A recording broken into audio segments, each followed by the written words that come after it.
Bismillahirrahmanirrahim. Assalamualaikum warahmatullahi wabarakatuh.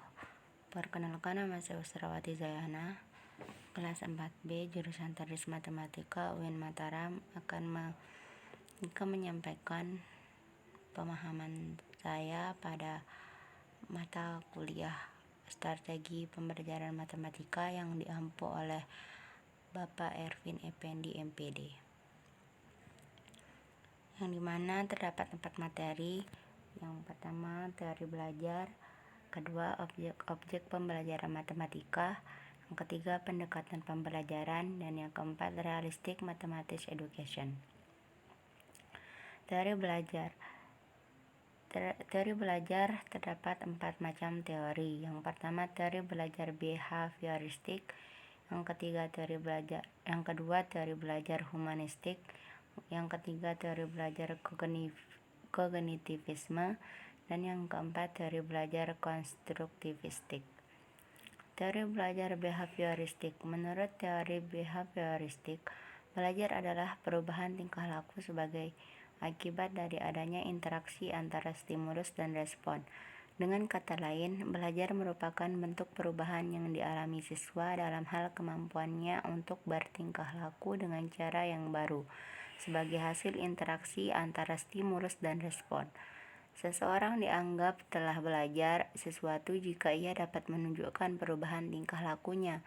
Sebagai contoh, siswa belum dapat berhitung perkalian, walaupun ia sudah berusaha giat dan gurunya sudah mengajarkan dengan tekun. Namun jika anak tersebut belum dapat mempraktekkan perhitungan perkalian, maka ia belum dianggap belajar karena ia belum dapat menunjukkan perubahan perilaku sebagai hasil belajar. Yang kedua, teori humanistik. Menurut teori humanistik, proses belajar harus dimulai dan ditunjukkan untuk kepentingan memanusiakan manusia itu sendiri. Oleh sebab itu, teori belajar humanistik sifatnya lebih abstrak dan lebih mendekati bidang kajian filsafat, teori kepribadian, dan psikoterapi daripada bidang kajian psikologi belajar. Teori humanistik sangat mementingkan isi yang dipelajari daripada proses belajar itu sendiri. Teori belajar ini lebih banyak berbicara tentang konsep-konsep pendidikan untuk membentuk manusia yang diciptakan, serta tentang proses belajar dalam bentuknya yang paling ideal. Dengan kata lain, teori ini lebih tertarik pada pengertian belajar dalam bentuknya yang paling ideal daripada pemahaman tentang proses belajar sebagaimana apa adanya, seperti yang selama ini dikaji oleh teori-teori belajar lainnya. Ketiga, teori belajar kognitivisme. Teori belajar kognitif berbeda dengan teori belajar behavioristik. Teori belajar kognitif lebih mementingkan proses belajar daripada hasil belajarnya. Para penganut aliran kognitif mengatakan bahwa belajar tidak sekedar melibatkan hubungan antara stimulus dan respon. Tidak seperti model belajar behavioristik yang mempelajari proses belajar hanya sebagai hubungan stimulus dan respon. Model belajar kognitif merupakan suatu bentuk teori belajar yang sering disebut sebagai model perseptual.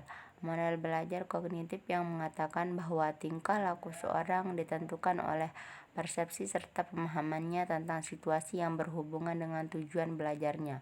Belajar merupakan perubahan persepsi dan pemahaman yang tidak selalu dapat terlihat sebagai tingkah laku yang nampak. Yang keempat, teori belajar konstruktivistik. Teori belajar konstruktivistik merupakan teori belajar yang dipelopori oleh Lev Vygotsky.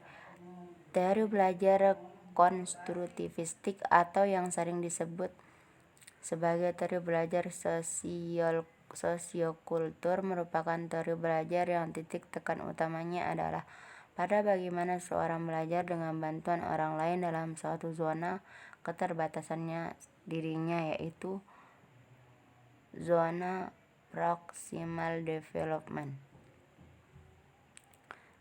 atau zona perkembangan proksimal dan mediasi, di mana anak dalam perkembangannya membutuhkan orang lain untuk memahami sesuatu yang memecahkan masalah yang dihadapinya.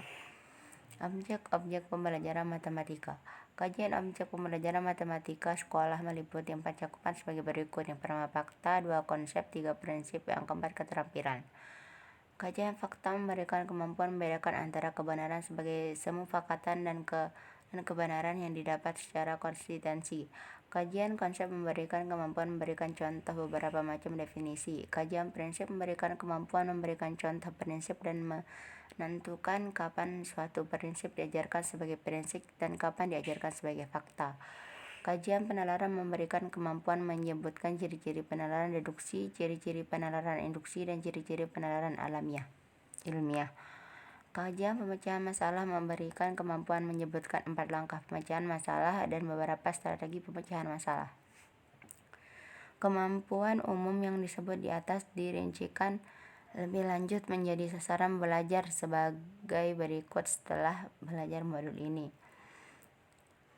Yang pertama, membedakan antara matematika sebagai ilmu matematika dan matematika sebagai matematika sekolah. Yang kedua, menyebutkan objek pembelajaran matematika sekolah. Yang ketiga, memberikan contoh fakta yang berbentuk lambang. Yang keempat, memberikan contoh dalil yang diajarkan sebagai fakta. Yang kelima, memberikan contoh konsep untuk setiap macam definisi. Dan yang keenam, memberikan contoh prinsip yang dibuktikan. Ketujuh, membedakan antara penalaran deduksi dan penalaran induksi. Dan kedelapan, menyebutkan 4 langkah pemecahan masalah. Dan yang kesembilan, menyebutkan beberapa strategi pemecahan masalah. Susunan kegiatan belajar. Kegiatan belajar 1, yaitu matematika sekolah. Kegiatan belajar merupakan uraian tentang matematika sekolah, meliputi objek langsung pembelajaran matematika sekolah dan objek tidak langsung pembelajaran matematika sekolah. Disinggung juga ilmu matematika yang deduktif aksiomatis. Kegiatan belajar 2, kemahiran matematika. Kemahiran matematika diantaranya adalah penalaran, komunikasi atau penyebaran, dan pemecahan masalah. Penalaran yang dibicarakan adalah penalaran deduksi, penalaran induksi, dan penalaran ilmiah.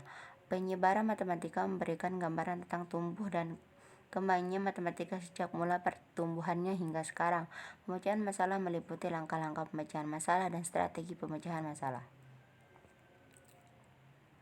Penalaran. 1. Penalaran dengan metode deduksi. Penalaran dengan metode deduksi adalah penalaran menarik kesimpulan dari pernyataan yang berlaku umum diberikan kepada keadaan khusus. Yang kedua, penalaran dengan metode induksi. Penalaran dengan metode induksi adalah penalaran menarik kesimpulan dari pernyataan yang berlaku khusus yang didapat dari beberapa kali pengamatan diberlakukan secara umum. Ketiga, penalaran dengan metode ilmiah.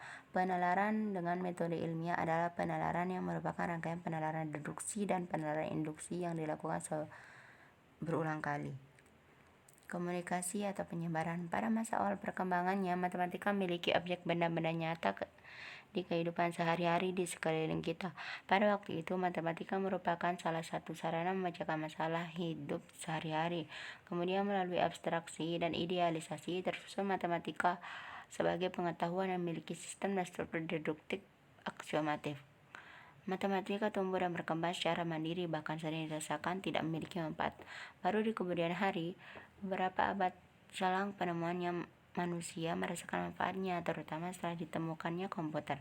Matematika menjadi sangat diperlukan oleh berbagai cabang ilmu pengetahuan, bahkan dapat dikatakan di setiap kegiatan kehidupan masa kini tidak lepas dari penggunaan matematika. Pemecahan masalah. 4 langkah pemecahan masalah modern dari George adalah 1. Memahami masalah, 2. Memikirkan rencana pemecahan masalah, yang ketiga melaksanakan rencana pemecahan masalah, keempat meninjau ulang pemecahan masalah yang telah dilakukan. Di samping itu, langkah-langkah pemecahan masalah dikenal juga strategi pemecahan masalah. Di antaranya adalah strategi pemecahan masalah tebak dan periksa dan strategi menggunakan variabel. Pendekatan pembelajaran dapat diartikan sebagai titik tolak atau sudut pandang kita terhadap proses pembelajaran yang merujuk pada pandangan tentang terjadinya suatu proses yang sifatnya masih sangat umum. Di dalamnya mewadahi, menginspirasi, menguatkan, dan melatari metode pembelajaran dengan cakupan teoretis tertentu. Dilihat dari pendekatannya, pembelajaran terdapat 2 jenis pendekatan, yaitu pendekatan pembelajaran yang berorientasi atau berpusat pada siswa, student center approach, dan yang kedua pendekatan pembelajaran yang berorientasi atau berpusat pada guru, teacher center approach. Dalam proses pembelajaran dikenal beberapa istilah yang memiliki kemiripan makna, sehingga seringkali orang merasa bingung untuk membedakannya. Istilah-istilah tersebut adalah 1. Pendekatan pembelajaran, 2. Strategi pembelajaran, 3. Metode pembelajaran, yang keempat teknik pembelajaran, dan yang kelima taktik pembelajaran, dan yang keenam model pembelajaran. Teknik pembelajaran dapat diartikan sebagai cara yang dilakukan seorang dalam mengimplementasikan suatu metode secara spesifik, misalkan penggunaan metode ceramah pada kelas dengan jumlah siswa yang relatif banyak membutuhkan teknik tersendiri, yang tentunya secara teknik akan berbeda dengan penggunaan metode ceramah pada kelas yang jumlah siswanya terbatas. Taktik pembelajaran merupakan gaya seseorang dalam melaksanakan metode atau teknik pembelajaran tertentu yang sifatnya individual. Misalkan terdapat 2 orang sama-sama menggunakan metode ceramah, tapi mungkin akan sangat berbeda dalam taktik yang digunakannya. Realistic Mathematics Education. Pengertian Realistic Mathematics Education yaitu pendidikan matematika realistik atau Realistic Mathematics Education merupakan teori belajar mengajar dalam pendidikan matematika. RME pertama kali dikembangkan oleh Belanda pada tahun 1970-an. Realistic Mathematics Education (RME) merupakan pendekatan dalam pendidikan matematika diadaptasi di beberapa sekolah di Amerika Serikat, sedangkan untuk Indonesia sendiri, metode pembelajaran Realistic Mathematics Education mulai diperkenalkan pada tahun 2001 di beberapa perguruan tinggi secara kolaboratif melalui proyek pendidikan matematika realistik di tingkat SD. Karakteristik Realistic Mathematics Education: penggunaan konteks, penggunaan model untuk matematikasi progresif, pemanfaatan hasil konstruksi siswa, integrativitas keterkaitan. Sekian hanya itu yang dapat saya sampaikan, kurang lebihnya saya mohon maaf. Assalamualaikum warahmatullahi wabarakatuh.